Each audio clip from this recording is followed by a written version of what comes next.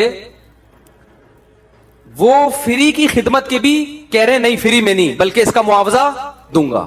اور یہاں پہلے بتاتے ہیں تمہاری یہ دہاڑی ہے, کام اس سے زیادہ لیتے ہیں اور ٹائم پہ اجرت نہیں دیتے. تو یہ غیرت کے بالکل الٹ ہو گئے کہ نہیں ہو گئے؟ تو اب بتاؤ کون سا اچھا ہے, بے غیرت بننا اچھا ہے یا غیرت والا بننا اچھا ہے؟ جب غیرت والے بنو گے نا تو اللہ کے وہ معاملات ہوں گے جو موسیٰ علیہ السلام کے ساتھ ہوئے اور ان کے سسر کے ساتھ ہوئے. پھر غیب سے اللہ کی مددیں ایسے ہوتی ہیں. تو حضرت موسیٰ علیہ السلام گئے ہیں, ان لڑکیوں نے کہا کہ بھائی ہمارے والد آپ کو اجرت دینا چاہتے ہیں. اور وہ اجرت جب پورا انٹرویو ہوا تو حضرت وہ جو انہوں نے تو کہا میں اپنی ایک بیٹی آپ کے نکاح میں دینا چاہتا ہوں. پورا گھر کا انتظام ہو گیا کہ نہیں ہو گیا بھائی؟ شادی بھی ہو گئی, ملازمت بھی مل گئی, بھی بکریاں چرانی ہے, کھانے پینے کا بھی انتظام, بیگم بھی مل گئی, مسافر کو اور کیا چاہیے بھائی؟ سارے انتظامات ہو گئے. کیوں؟ دعا بڑی تگڑی مانگی تھی. تو میری بھی یہ عادت ہے, مجھے بھی کبھی کہیں کچھ ایسا امید ہو نا کسی بھی معاملے میں تو میں یہ دعا لازمی پڑھتا ہوں, ربی انی لما انزلت الی من خیر فقیر. اس کو یاد کر لیں.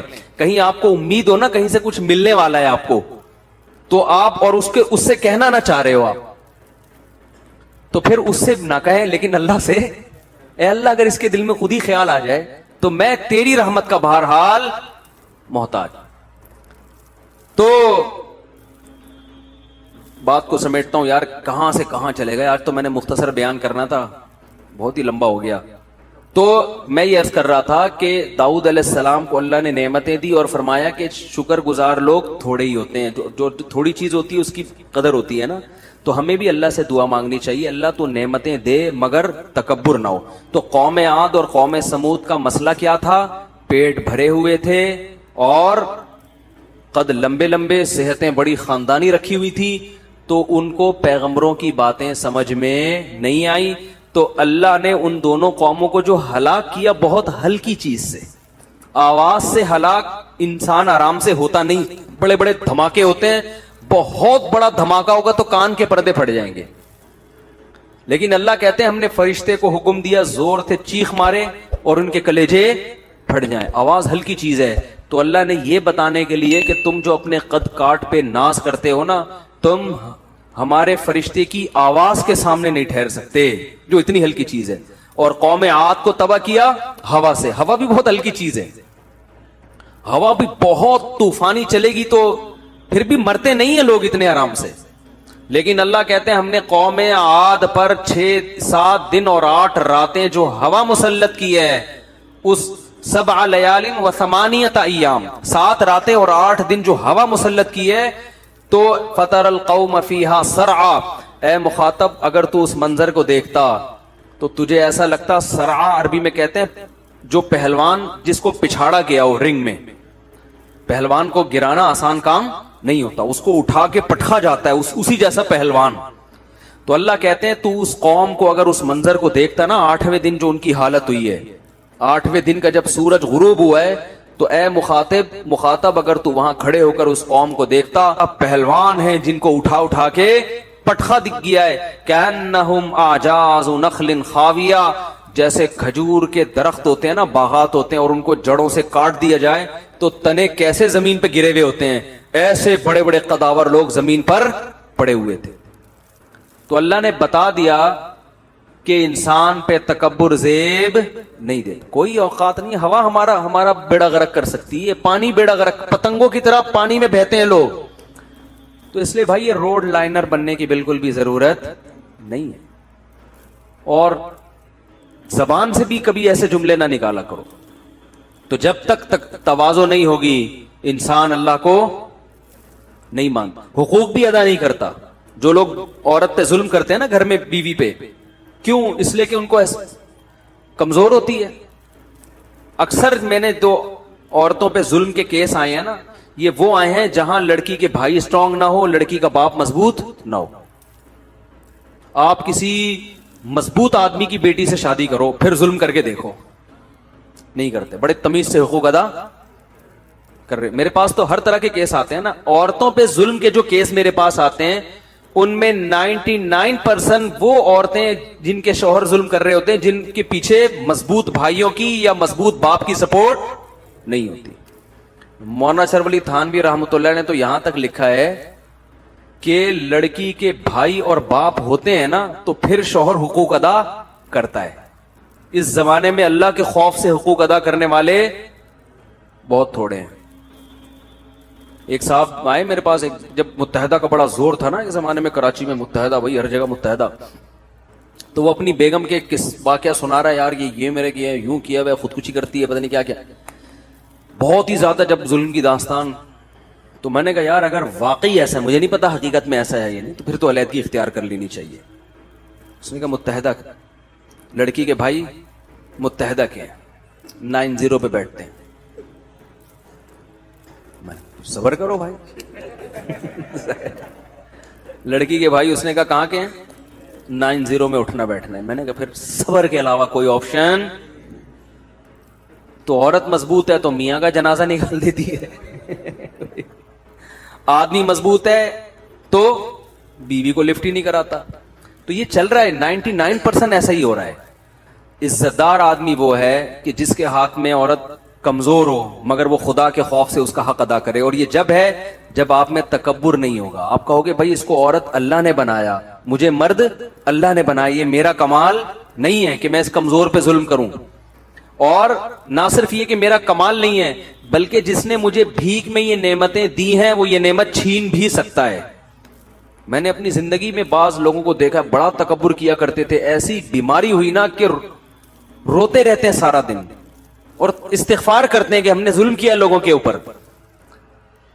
تو اس لیے بھائی نہ کبھی زبان سے ایسا بڑا جملہ نکالے انسان، اور نہ کبھی اپنے سے کمزور کو اپنے سے کمتر سمجھے. اور یہ استحزار رکھے، استحزار کہتے ہیں ہر وقت ذہن میں یہ بات حاضر رکھنا. اس کو استحزار کا لفظ تھوڑا آج کل مشکل ہے نا، بہت سے لوگ سمجھتے نہیں ہیں. یعنی ہر وقت دماغ میں یہ چیز رکھنا کہ یہ سب نعمتیں کس نے دی ہیں؟ اللہ نے، اور اسے چھیننے کی طاقت بھی ہے. صرف اتنا کافی نہیں ہے کہ دی ہیں بلکہ یہ چھین بھی سکتا ہے، تو کسی بھی وقت چھین سکتا ہے. تو یہ چیز جس میں پیدا ہو گئی وہ انشاءاللہ لا مذہب نہیں بنے گا، وہ خدا کا باغی نہیں بنے گا. اور جس میں یہ صفت پیدا نہیں ہوئی وہ متکبر بنے گا، اور تعلیم یافتہ ہونے کے باوجود وہ خدا کے قریب جانے کے بجائے خدا سے دور ہوگا. اللہ تعالیٰ سمجھنے کی، عمل کی توفیق عطا